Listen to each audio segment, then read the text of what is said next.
Hey everybody, let's set up your domain name for your website. So if you're brand new around here and this is your first video, then remember to head back to Module 1 of Becoming a Blogger, my online course, to walk you through the exact things you need to remember when setting up your domain name. In brief, we're just going to say you need to make sure that your domain name is easy to remember, easy to spell. Take it easy on the cursing and the sexual terms. Those don't usually do well when it comes to a domain name. And then remember that you want your domain name to age well. You want it to still to apply to your target audience in 5 years, 10 years, etc. So don't choose something that's only going to be applicable this year or next year. Choose something that can age well as time goes on.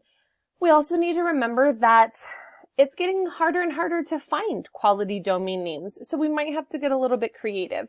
First, I want you to go to Namecheap.com. This is the website that I use to buy all of my domain names. Go to Namecheap.com, and just as an example, let's type in something really, really broad. We're going to type in mommy blog.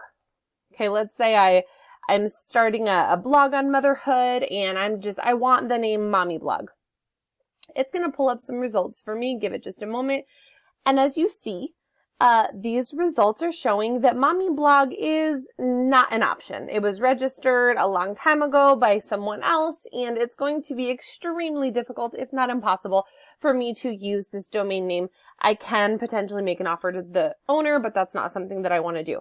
So let's try to go with something a little bit more specific. Let's say my blog is going to be about parenting triplets.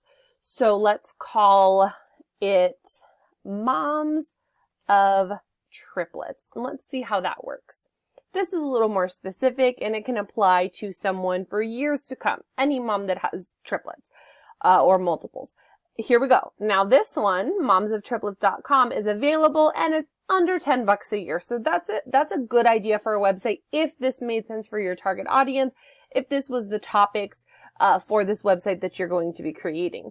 So add that baby to your cart, enter your payment information, put it on renewal so that you don't forget. It's $10 a year. You should be able to swing that, especially once you start making money from your blog.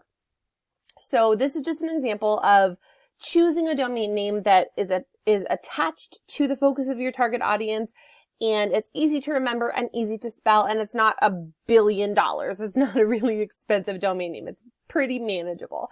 Again, go to Namecheap.com. And that is where you are going to find your domain names for your blog. So I hope that was helpful. And if you need additional tips, remember to check out Module 1 of my course, Becoming a Blogger. Thanks, guys.